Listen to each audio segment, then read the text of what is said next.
আসসালামু আলাইকুম ওয়া রাহমাতুল্লাহ। সুপ্রিয় ভিউয়ার্স, যেখান থেকে দেখছেন সবাইকে আন্তরিক মোবারকবাদ। আমাদের পূর্বের দেয়া রুটিন অনুযায়ী প্রাথমিক শিক্ষক নিয়োগ পরীক্ষার টপিকগুলোকে টার্গেট করে ফ্রি অনলাইন আমরা 20টা ক্লাস নেওয়ার কথা। তার মধ্যে প্রথম শিফটে আমরা আপনাদেরকে 10টা ক্লাসের রুটিন দিয়েছি এবং সেই প্রথম শিফটের যে ক্লাস, এই ক্লাসের প্রথম লেকচার আজকে। তো প্রথম রুটিন অনুযায়ী প্রথমে যেটা দেওয়া আছে interchange of parts of speech. আজকে না, আগামী দিনে অবশ্য আমি প্রাথমিক শিক্ষক নিয়োগ পরীক্ষার প্রস্তুতির জন্য গ্রামেটিক্যাল যে টপিকগুলো হাইলাইটেড এবং যে টপিকগুলো থেকে প্রশ্ন আসে, এই টপিকগুলোর একটা লিস্ট এবং কোন টপিকের কত পার্সেন্ট গুরুত্ব স্পেশালি প্রাথমিক শিক্ষক নিয়োগ পরীক্ষার কোশ্চিনের ক্ষেত্রে, সেটা আমি বিশ্লেষণ করব।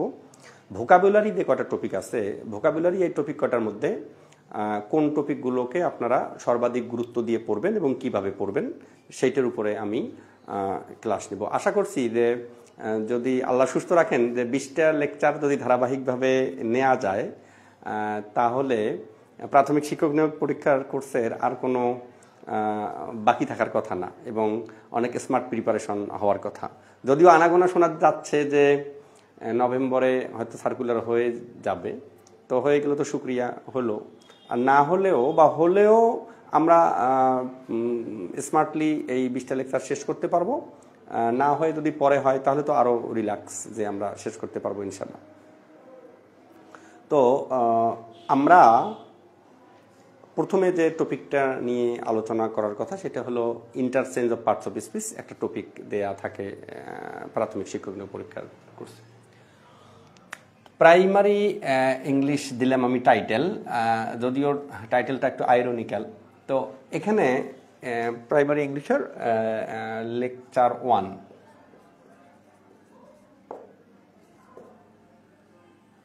আচ্ছা, লেকচার 1-এ আমি যে বিষয়ে কথা বলতে চাচ্ছি সেটা হলো interchange of parts of speech.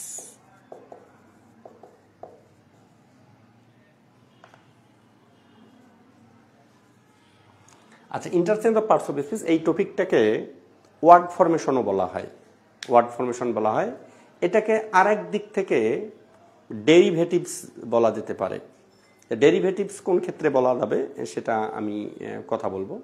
তবে এটার একটা রহস্য আছে, এই ইন্টারচেঞ্জ অফ পার্টস অফ স্পিচের একটা রহস্য আছে। এই রহস্যটা এখনো অনেকের কাছে আননোন, যে আসলে এটা রহস্যটা কি। রহস্য কোনটা?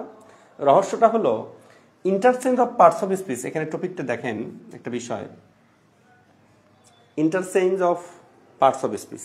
এই interchange of parts of speech এই টপিকটার মধ্যে পার্টস অফ স্পিচ কথাটা তো আছে। তো আমরা জানি যে পার্টস অফ স্পিচ 8 কাইন্ডস, এটা একবারে ওয়েল নোন একটা বিষয়। তো পার্টস অফ স্পিচ 8 কাইন্ডস, তাহলে এই 8 কাইন্ডস যে পার্টস অফ স্পিচ, এটার মধ্যে interchange of parts of speech যখন আমরা পড়তে যাই, তখন কিন্তু আমাদের দেখা মেলে 4টে পার্টস অফ স্পিচের। তো যে 4টে পার্টস অফ স্পিচে দেখা মেলে, বাকি 4টে parts of speech interchange of parts of স্পিচে থাকে না কেন বা নাই কেন, এইটা রহস্যটা কি? এই রহস্যটা আমি ইন্ট্রোডাক্টরি ক্লাস হিসেবে এই রহস্যটা আগে ডিসক্লোজ করতে চাই, দেন আপনাদেরকে বলবো যে interchange of parts of speech এই টপিকটার প্রিপারেশনটা আপনারা কেমন করে নেবেন এবং কোথা থেকে নেবেন। আপনারা একটা বিষয় দেখবেন যে পার্টস অফ স্পিচ এটা 8 কাইন্ডস, 8 প্রকার। এই 8 প্রকার পার্টস অফ স্পিচ এটা কিন্তু 2 ভাগে ভাগ, 2 গ্রুপে ভাগ। একটা গ্রুপ হলো চেঞ্জেবল। চেঞ্জেবল একটা গ্রুপ, চেঞ্জেবল হলো 4টা, আর আনচেঞ্জেবল এটা হলো 4টা। তাহলে 8টা পার্টস অফ স্পিচের মধ্যে চেঞ্জেবল 4টা আর আনচেঞ্জেবল 4টা, অর্থাৎ গঠন পরিবর্তন করতে পারে 4টা আর গঠন পরিবর্তন করতে পারে না 4টা। এটা কিন্তু অনেকের কাছে আমাদের অজানা যে আসলে আমরা interchange of parts of speech যখন পড়তে যাই বইয়ে, তাহলে বইয়ের উপরে লেখা থাকে noun adjective verb adverb column আকারে, সেটা আমি দেখাচ্ছি যে তাহলে নাউন অ্যাডজেক্টিভ ভার্ব অ্যাডভার্ব থাকে, বাকিগুলো তাহলে গেল কোথায়, বাকি যে 4টে পার্টস অফ স্পিচ সেটা গেল কোথায়। 4টে থাকার যে রহস্যটা বা কারণটা সেটা আপনারা এখন বুঝতে পারবেন। এখানে দেখেন চেঞ্জেবল যে 4টে পার্টস অফ স্পিচ, তার মধ্যে নাম্বার এই যে 4টে আমরা ওয়ার্ড ফরমেশন হিসেবে পড়ে থাকি, ওই 4টা মূলত চেঞ্জেবল। সেটা কেমন? তার মধ্যে একটা আছে নাউন। আচ্ছা, তার মধ্যে একটা আছে নাউন। নাউন আমি আপনাকে বলি, নাউন যেমন একটা শব্দ যদি আমি বলি যে রিমুভাল, রিমুভাল শব্দটা কিন্তু নাউন। তো রিমুভাল শব্দটা নাউন। এখন এই শব্দটার ভার্ব হলো রিমুভ, ভার্ব হলো রিমুভ। তার মানেটা হলো রিমুভাল থেকে রিমুভ, এই ওয়ার্ডটা চেঞ্জেবল, এটা তার গঠন চেঞ্জ করতে পারে। তো এই চেঞ্জেবল 4টার মধ্যে একটা হলো নাউন, নাউন তার গঠন চেঞ্জ করতে পারে। পরক্ষণে আমরা যদি এখানে দেখি 1 নাম্বার, এখানে যদি আমি বলি প্রেপোজিশন, প্রেপোজিশন যে ওয়ার্ডগুলো ইংরেজিতে, এই প্রেপোজিশন ওয়ার্ডগুলো কিন্তু তাদের গঠন চেঞ্জ করতে পারে না, অর্থাৎ গঠনগুলো কিন্তু ফিক্সড, গঠন চেঞ্জ করতে পারে না। ফিক্সড বলতে কেমন? ফিক্সড বলতে এখানে যেমন ইন একটা প্রেপোজিশন, টু একটা প্রেপোজিশন, বাই একটা প্রেপোজিশন। তাহলে এই যে এগুলো প্রেপোজিশন, এগুলোর কিন্তু আপনি সাফিক্স, প্রেফিক্স, ইনফিক্স, অ্যাফিক্স যেটাই যোগ করেন, এগুলো যোগ করে কিন্তু এই ওয়ার্ডগুলোর গঠন কখনো আপনি চেঞ্জ করতে পারবেন না। অন্য কোনো পার্টস অফ স্পিচে এগুলোকে আপনি ডাইভার্ট করতে পারতেছেন না বা চেঞ্জ করতে পারতেছেন না। এই জন্য এই প্রেপোজিশন যে টপিকটা, এই টপিকটা কিন্তু আনচেঞ্জেবল। তাহলে প্রথমে আমাদেরকে এটা অবশ্যই শিওর হতে হবে যে চেঞ্জেবল কোন 4টা আর আনচেঞ্জেবল কোন 4টে পার্টস অফ স্পিচ। নাম্বার 2 যদি আমি এখানে ধরি অ্যাডজেক্টিভ, মনে করেন অ্যাডজেক্টিভ, অ্যাডজেক্টিভ সাপোজ খারেজিয়াস। তো খারেজিয়াস শব্দটা অ্যাডজেক্টিভ। এখানে আমি যদি এখানে এই তাহলে এই রিমুভ হচ্ছে ভার্ব, খারেজিয়াস অ্যাডজেক্টিভ, এখানে মনে করেন খারেজ, খারেজ হচ্ছে কি নাউন। তার মানে খারেজিয়াস যে শব্দটা সাহসী, এই খারেজিয়াস শব্দটা পরিবর্তনশীল, এটা চেঞ্জেবল, এটা পরিবর্তন হয় কি হয়েছে খারেজ, তাহলে এটা পরিবর্তনের মধ্যে গেল। এখানে 2 নম্বরে আমরা যদি নিয়ে আসি কনজাংশন, কনজাংশন, কনজাংশন যেগুলো দেয়া আছে অ্যান্ড, অর বা দো, অলদো, ইফ, যেটাই আমরা বলি, যেগুলোকে আমরা কনজাংশন হিসেবে জানি। এই যে কনজাংশনগুলো দেওয়া আছে অ্যান্ড এর আগে পরে আপনি অন্য কিছু দিয়ে এটাকে চেঞ্জ করতে পারবেন না, এটা কিন্তু চেঞ্জেবল না, এটার গঠন চেঞ্জ হয় না। অ্যান্ডের কখনো গঠন আপনি চেঞ্জ করতে পারবেন না, এগুলো আনচেঞ্জেবল। অরের আপনি গঠন কখনো চেঞ্জ করতে পারবেন না, দোয়ের আপনি গঠন কখনো চেঞ্জ করতে পারবেন না। যেমনটা আপনি এখানে পারলেন খারেজিয়াস থেকে কারেজ বানাইতে, যেমন আপনি পারবেন বিউটিফুল থেকে বিউটিফাই বানাইতে, যেমন আপনি পারবেন বিউটিফুল থেকে বিউটি বানাতে, এগুলো যেমন চেঞ্জ করতে পারবেন, এগুলো কিন্তু আপনি ওরকম করে চেঞ্জ করতে পারবেন না। এই জন্য এগুলো আনচেঞ্জেবল আর এগুলো কি চেঞ্জেবল। এখানে যদি নাম্বার 3 আমি লিখি যে ভার্ব, ভার্ব যদি আমি এখানে বলি যে ভার্ব, বললাম কেয়ার, কেয়ার একটা ভার্ব। এখান থেকে আমি বললাম কেয়ারফুল, কেয়ারফুল, কেয়ার থেকে কেয়ারফুল, তা কেয়ারফুল কি অ্যাডজেক্টিভ। তো কেয়ার ভার্ব কিন্তু কেয়ারফুল অ্যাডজেক্টিভ, তার মানে কেয়ার যে শব্দটা, এই শব্দটা চেঞ্জেবল, এটাকে চেঞ্জ করা যায়। আপনি অনুরূপভাবে এখানে যদি আমি বলি কনজাংশন, কনজাংশন, তো কনজাংশন কনজাংশন না, এখানে আমরা বলবো ইন্টারজেকশন।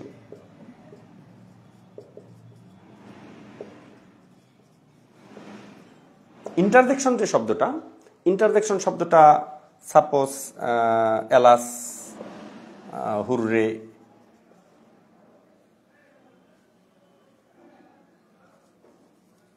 বা ব্রাভো, টাট, ফাই ফাই যেটা আমি বলি, এই ওয়ার্ডগুলো কিন্তু আনচেঞ্জেবল।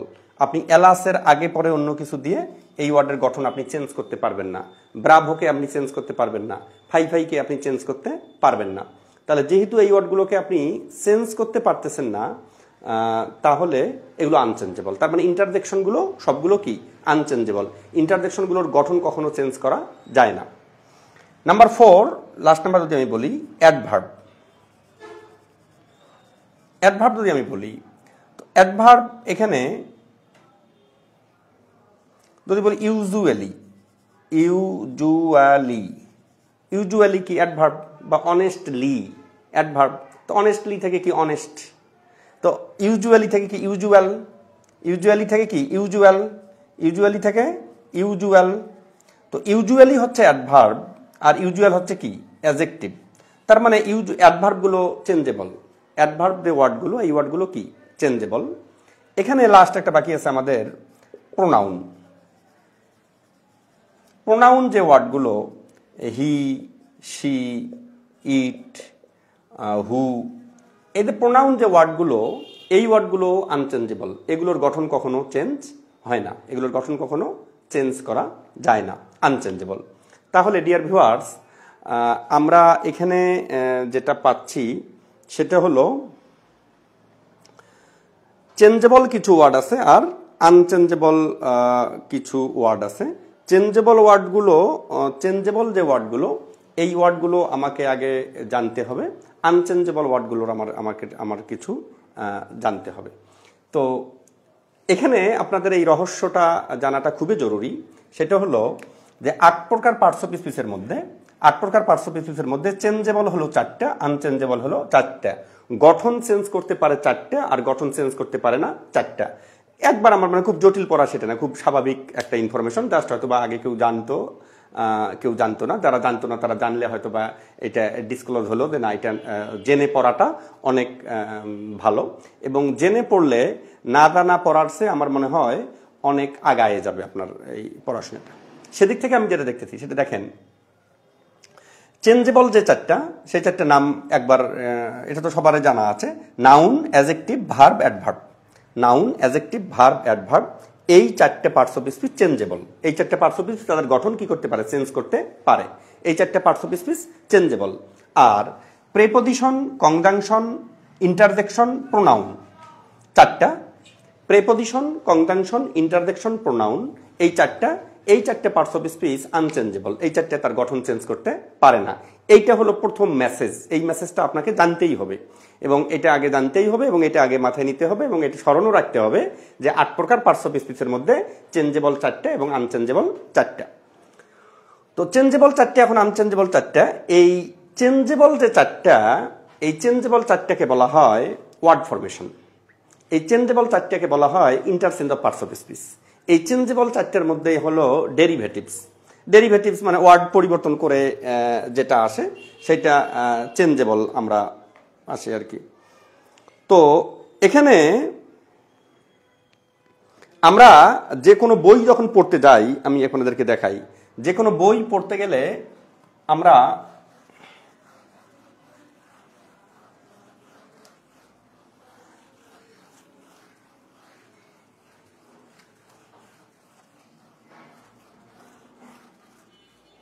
এখানে দেখেন একটা বইয়ের উপরে লেখা আছে, মনে করেন যে হেড দেয়া আছে যে interchange of parts of speech. তো interchange of parts of speech, এখানে এই interchange of parts of speech এই অপশনে দেয়া থাকার পরে ওরা এখানে 4টে ঘর করে রাখলো, 1 2 3 4, 4টা। এই 4টাতে কলাম, এই 4টে কলামের মধ্যে নাউন, অ্যাডজেক্টিভ, ভার্ব, অ্যাডভার্ব। কয়টা? 4টা। নাউন, অ্যাডজেক্টিভ, ভার্ব, অ্যাডভার্ব এই 4টা দেয়া থাকে। তো আমরা নাউন, অ্যাডজেক্টিভ, ভার্ব, অ্যাডভার্ব এখানে আমি যদি বলি যে নাউন, অ্যাডজেক্টিভ, ভার্ব, অ্যাডভার্বের মধ্যে বলি, এখানে সাপোজ এখানে আমি লিখলাম পোভার্টি। তো পোভার্টি এটা নাউন, অ্যাডজেক্টিভ হলো পুওর, ভার্ব হলো পোভার্টির ভার্ব কি বা পুওরের ভার্ব কি লিখেন দেখি আপনারা। আমি যদি ভার্বের জায়গাটাতে এখানে যদি নোট অফ ইন্টারোগেশন দেই তাহলে আপনারা ভার্ব কি দাগাবেন? পুওরের ভার্ব আসছে মনে করেন পরীক্ষায়, পুওরের ভার্ব আপনারা কি দাগাবেন? পুওরের ভার্ব, পুওরের ভার্ব 10 সেকেন্ড সময় আপনারা লিখেন তো এই পুওরের ভার্ব কি। আমি লিখছি noun poverty, adjective poor, verb কি, পুওরের ভার্ব কি?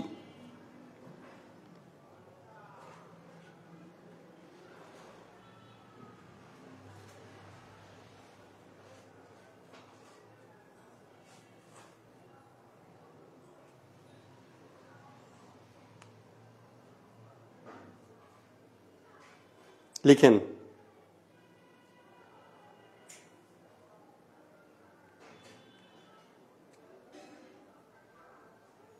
পুওরের ভার্ব লিখেন। প্রভারিশ, মঞ্জুরুল ইসলাম রাজা লিখছেন প্রভারিশ। Tajmira Akter, thank you. তাজমিরা আক্তার আপু লিখছেন ইম্পোভারিশ। আমি কারেক্ট আনসারের জন্য ওয়েট করতেছিলাম, কারেক্ট আনসার আমি পেয়ে গেছি, ইম্পোভারিশ। থ্যাংক ইউ আপু, আপনি লিখছেন ইম্পোভারিশ। এটা এটা এটা এটা আমাদের অনেকের অজানা এটা যে পুওরের। এবং আমরা এই interchange of parts of speech থেকে যে প্রশ্নগুলো আসবে কমন শব্দের ইন্টারচেঞ্জ আসবে, অর্থাৎ কমন শব্দের একটা ফর্ম চাবে, কিন্তু দেখা যাবে যে আমরা ওইটা না জানার কারণে এই আনসারটা করতে পারবো না। তো আমি আপনাদেরকে একটা ডিরেকশন দিচ্ছি এবং এইভাবে আপনারা এই শব্দগুলো আয়ত্ত করবেন। এবং এই interchange of parts of speech শুধু প্রাথমিক শিক্ষক নিয়োগ পরীক্ষার টার্গেট করে যদিও পড়েন, এটা কিন্তু আলটিমেটলি শুধু প্রাথমিক শিক্ষক নিয়োগ পরীক্ষার জন্যই না। এই interchange of parts of speech কিন্তু আপনার আজীবনে এটা কাজে লাগে। ইভেন আপনারা বিসিএস রিটেন পরীক্ষার সিলেবাসেও কিন্তু এই ইন্টারচেঞ্জ অফ পার্টস অফ স্পিচের উপরে কখনো 10 মার্কস কখনো 5 মার্কস এটা আসে। তো বিসিএস রিটেনে সেখানে এইভাবে বক্স করে একটা বক্সে টিক দেয় আর একটা বক্সে ক্রস দেয়, যে বক্সটাতে টিক দেয় তার মানে ওই ফর্মটা ওখানে লিখতে হয়। তো পড়াটা কিন্তু এইটাই এবং নলেজটা এইটাই। ইম্পোভারিশ অ্যাডভার্ব হলো কি? পুওরলি। আমি যেটা জানতে চাচ্ছিলাম আপনাদের কাছে যে তাহলে পোভার্টি, পুওর, ইম্পোভারিশ, আর একটা কি বললাম? পুওরলি। এখানে আমি যদি বলি স্ট্রেংথ, STRENGTH, স্ট্রেংথ। স্ট্রেংথ হচ্ছে কি? নাউন। অ্যাডজেক্টিভ কি? স্ট্রং। অ্যাডজেক্টিভ হবে কি? স্ট্রং। ভার্ব কি? ভার্ব হলো স্ট্রেংথেন। ভার্ব হলো স্ট্রং এর ভার্ব কি? স্ট্রেংথেন। অ্যাডভার্ব হলো স্ট্রংলি। স্ট্রংলি। আমরা আমি হাইলাইটেড কথা আপনাদের গ্যাপগুলো কোথায়। এটা ক্লাস করা মানে তো সব শিখে দেওয়া সেটা না।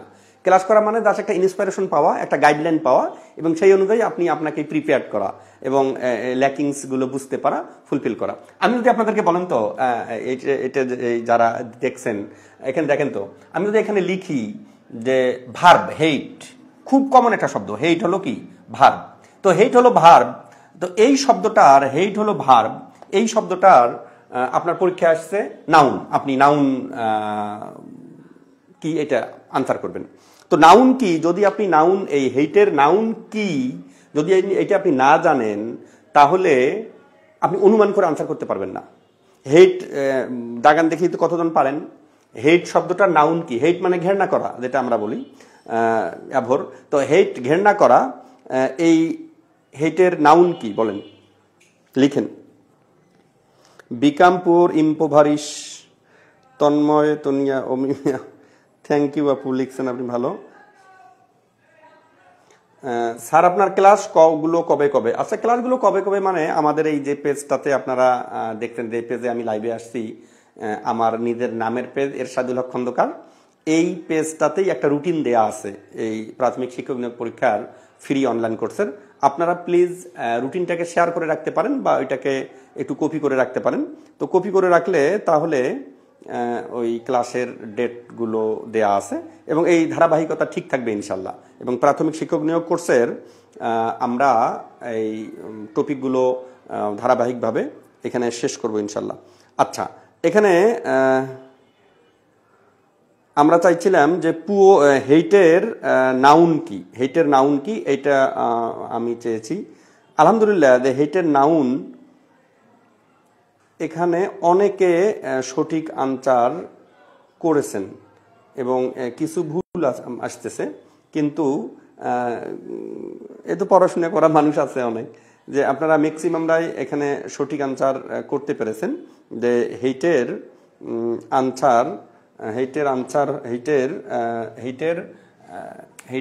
নাউন হচ্ছে হ্যাট্রেড, HATRED। হেইটের নাউন হচ্ছে হ্যাট্রেড, হেইটের নাউন হচ্ছে হ্যাট্রেড। তাহলে হেইটের নাউন হ্যাট্রেড, তাহলে অ্যাডজেক্টিভ কি? হেইটের নাউন হ্যাট্রেড, তাহলে অ্যাডজেক্টিভ কি? হেইটের নাউন হ্যাট্রেড, হেটফুল, হেটফুলি। আচ্ছা, তো এই যে আমি যদি এখানে এখন বলি যে রিস অ্যাডজেক্টিভ, রিস অ্যাডজেক্টিভ, তো রিস অ্যাডজেক্টিভ এটার ভার্ব কি? এটার ভার্ব কি? আমি রিসের ভার্ব শুধু জিজ্ঞেস করলাম।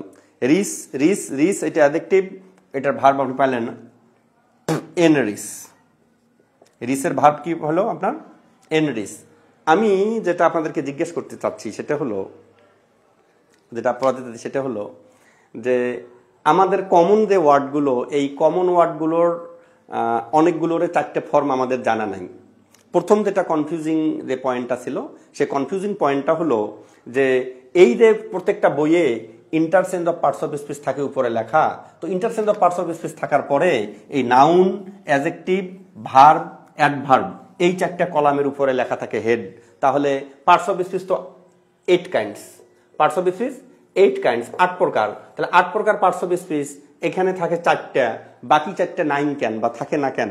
আশা করছি এই জবাব তো এখন মানে পাওয়ার কথা, যে বাকি 4টা আসলে 9 কেন বা বাকি 4টা গেল কোথায়।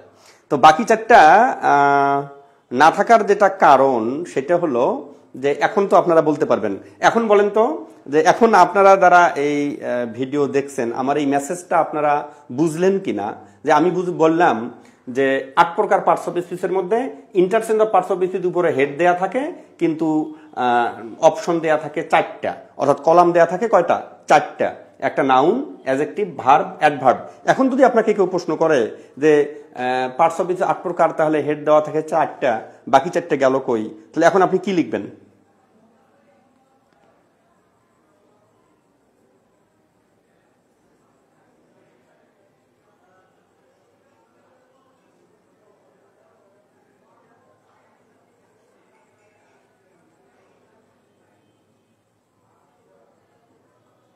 আচ্ছা, এখন আপনি যেটা লিখবেন সেটা হলো, কি লিখছেন একজনে দেখি? Understood sir. নাম্বারের ভার্ব কি? ভালো একটা প্রশ্ন করছেন। কি এই স্যার লিপন ভাই, নাম্বারের ভার্ব কি? নাম্বারের ভার্ব নাম্বার। আর একটা ভার্ব আছে নাম্বারের, সেটা হলো ইনিউমারেট। আরেকটা ভার্ব হলো কি? ইনিউমারেট। এখানে লিখে দিই আমি, ENUMERATE,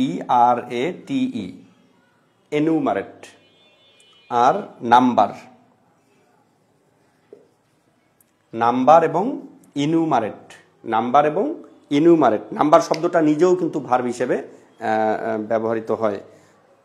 তাহলে আমি আপনাদেরকে যেটা পরামর্শ দিব, যে interchange of parts of speech থেকে প্রাথমিক শিক্ষক নিয়োগ কোর্সের পরীক্ষার যে প্রশ্নগুলো এসেছে, এই প্রশ্নগুলো আপনারা গত 25 বছরের প্রশ্ন পড়ে যদি দেখেন, যে কোনো কোনো বারের প্রশ্ন এমন আছে যে এই প্রশ্নগুলো ইন্টারচেঞ্জ অফ পার্টস অফ স্পিচের প্রশ্নগুলো 4টে আসছে একটা প্রশ্নে, কখনো 2টে আসছে, কখনো 3টে আসছে। একটা টপিক থেকে একটা প্রশ্নও যদি কনফার্ম আসার সম্ভাবনা থাকে, তাহলে তো ওই টপিকের প্রতি খামখেয়ালি করার কোনো সুযোগ নাই।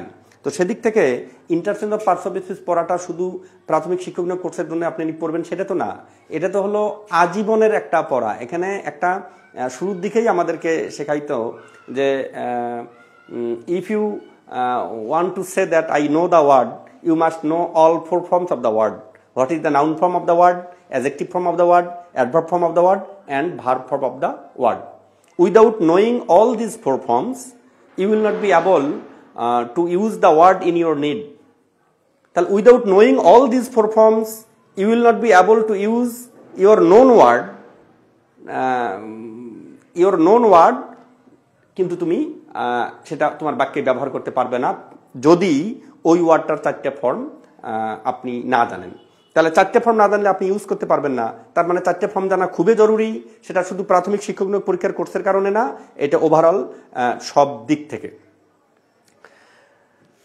আমি আমাদের এই ইংলিশ সস যে বই দেয়া আছে, এই ইংলিশ সস বইয়ের আলোকে তো এই সৌজন্যে মূলত এই ক্লাসগুলো নেয়া। তো ইংলিশ সসে আমি গত 25 বছরের যে প্রশ্নগুলো এসেছে, এই প্রশ্নগুলোকে আলাদা রিসার্চ করেছি। আলাদা রিসার্চ করে এই ওয়ার্ডগুলোকে আমি বাছাই করেছি। তো এই ওয়ার্ডগুলোকে বাছাই করে interchange of parts of speech বাছাই করে এখানে 150 পেজে দেয়া আছে। তো 150 পেজে সব শব্দগুলোকে একখানে করা আছে, অর্থাৎ এই 4টে কলামে একখানে করা আছে মিনিং সহ। 4টে কলামে একখানে করা আছে, একবারে এটার মিনিং সহ 4টে কলামে একখানে করা আছে। এটা আমি আশা করব এবং যারা এই কোর্সে রেগুলার থাকবেন তাদেরকে আমি বলবো যে খুব কষ্ট না হলে, আপনার অন্য বই একটা আছে তারপর আপনি ইংলিশ সস রাখলেন, ক্ষতি তো খুব নাই। একটু কষ্ট হলেও আপনি এটা কালেক্ট করলেন, কালেক্ট করে দেখবেন আমার খুব বিশ্বাস বাংলাদেশের যে কোনো বই থেকে এটার একটু ভিন্ন ফ্লেভার আপনি পাবেন। ভিন্ন ফ্লেভার এই কারণে পাবেন, সেটা ডেকোরেশনের দিক থেকে হোক, ইনফরমেশনের দিক থেকে হোক। অনেক ইনফরমেশন এখনো ইংলিশ সসে আছে, আমি চ্যালেঞ্জ করলাম আপনাদের সাথে, বাংলাদেশের অনেক বইয়ে সেই ইনফরমেশনগুলো নাই। তো যেহেতু নাই, তা সেটা আসলে এটা নাই মানে যে বইয়ে নাই সেই বইয়ের ল্যাকিংস সেটা না, এটা হয়তো উনি মনে করছেন যে এটা আসলে খুব প্রয়োজনীয়তা নাই, এই জন্য দেন নাই। কিন্তু আমি তো শিক্ষকতা করি 20 বছর অ্যাবাউট। তো এই 20 বছরের এই অভিজ্ঞতার আলোকে আমি যেটা মনে করেছি যে আসলে এই পয়েন্টগুলোর আলোকে স্টুডেন্টদের এই টপিক বোঝানো উচিত। তো সেদিক থেকে লেকিংস থাকার কথা না। তো এখানে এই যে মাত্র 1 2 3 4 5 6 7 8 8টা পেজ, এই 8টা পেজ আপনি যদি পড়েন, এই বাছাইকৃত শব্দ এই 8টা পেজ, তাহলে এই 8টা পেজ পড়লে কিন্তু আজীবনের জন্য আপনার হাইলাইটেড ওয়ার্ড ফরমেশনের জন্য হাইলাইটেড বা ইম্পর্টেন্ট যে ওয়ার্ডগুলো, এই ওয়ার্ডগুলো কিন্তু আপনার দখলে চলে আসলো। এবং তাতে করে যেটা হবে, প্রাথমিক শিক্ষক নিয়োগ পরীক্ষার জন্য যে ওয়ার্ডগুলো আপনার দরকার এই ওয়ার্ড ফরমেশনের, সেগুলো কিন্তু এর বাইরে আর যাওয়ার কথা না। এটা আমি আশাবাদী, এর বাইরে যাওয়ার কথা না। দ্বিতীয় যে মেসেজটা আপনাদেরকে বলতে দিই সেটা হলো যে প্রাথমিক শিক্ষক নিয়োগ কোর্সের জন্য উদ্দেশ্য করে আপনি এই ওয়ার্ড ফরমেশন পড়বেন, কিন্তু এইটা কিন্তু আপনার আজীবনের জন্য একটা পুঁজি হয়ে থাকলো। তার কারণটা হলো আপনি লিখতে যান, বলতে যান বা আনসারিং করতে যান, আপনি যে পর্বতেই যান, এই ওয়ার্ড ফরমেশনের ইম্পর্টেন্স কিন্তু অনেক বেশি। ওয়ার্ড ফরমেশনের ইম্পর্টেন্স কিন্তু আপনাকে লাগবে। আপনি নাউনের জায়গায় অ্যাডজেক্টিভ ইউজ করে বাক্য কারেক্টও করতে পারবেন না, সেটা নেইদার ইন স্পিকিং নর ইন রাইটিং। সেটা স্পিকিংয়েও কিন্তু পারবেন না, রাইটিংয়েও কিন্তু পারবেন না। তো ডিয়ার ভিউয়ার্স, আমি যেটা বলতেছিলাম, আমার প্রথম মেসেজ দেওয়ার কথা ছিল যে ওয়ার্ড ফরমেশন বা ইন্টারচেঞ্জ অফ পার্টস অফ স্পিচে 4টে সবসময় থাকে কেন, বাকি 4টা কোথায় যায়? এই জবাবটা মনে হয় আপনাদের কাছে এখন ক্লিয়ার যে বাকি 4টা unchangeable. Noun, adjective, verb, adverb বাদে প্রিপোজিশন, কনজাংশন, ইন্টারজেকশন এবং প্রোনাউন, এই 4টা কখনো তাদের ফর্ম চেঞ্জ করতে পারে না। এই 4টা আনচেঞ্জেবল। আনচেঞ্জেবল হওয়ার কারণে ইন্টারচেঞ্জ অফ পার্টস অফ স্পিচের মধ্যে ওই 4টা ইনক্লুডেড না। এটা হলো প্রধান মেসেজ। দ্বিতীয়ত হলো আমাদের কমন যে ওয়ার্ডগুলো আছে, এই ওয়ার্ডগুলোর মধ্যে অনেক ওয়ার্ড আমরা একটা ফর্ম জানি কিন্তু আরেকটা ফর্ম জানি না। তাহলে যে একটা ফর্ম জানি আর একটা ফর্ম জানি না, তাহলে এই ফর্মটা জানা আমার খুবই জরুরি। ছোট আর এখানে তৃতীয় যে বিষয়টা আমি বলি, এটা অনেস্টলি, সেটা হলো কমন যে ওয়ার্ডটা আপনি জানেন কিন্তু ওটা আরেকটা ফর্ম জানেন না, অন্য কোনো পড়াশোনা বা অন্য কোনো পয়েন্ট পরে আপনার ভুলে যাওয়ার সম্ভাবনা থাকে। কিন্তু এই বিশেষ করে ওয়ার্ড ফরমেশনের এই পয়েন্টগুলো কিন্তু আর মানুষ ভুলে দেয় না, কারণ ওনার তো এটার আংশিক একটা বিষয় জানা আছে, একটা প্রশ্ন কিন্তু জানা আছে, বা 4টে ফর্ম 3টে ফর্মেই জানা আছে, একটা ফর্ম হয়তো জানা নাই। তা যে ফর্মটা জানা নাই ওই ফর্মটা কিন্তু একবার শুধু দেখে নিলেই হয়। সেদিক থেকে আমি বলবো যে প্রাথমিক শিক্ষক নিয়োগ পরীক্ষার কোর্সের জন্য তো এই ওয়ার্ড ফরমেশনের পয়েন্টটা ইম্পর্টেন্ট বটেই, সব পরীক্ষার জন্য এটা কাজে লাগবে। ইন্ট্রোডাক্টরি ক্লাস হিসেবে আজকে আমি একটা মেসেজ দিয়ে শেষ করছি যে ওয়ার্ড ফরমেশনে 4টে থাকে কেন আর 4টে থাকে না কেন, এবং গঠনমূলকভাবে ক্লাস আগামী 1 তারিখ থেকে শুরু করব।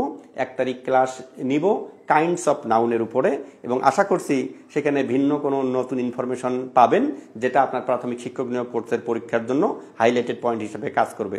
ভালো থাকবেন, আসসালামু আলাইকুম।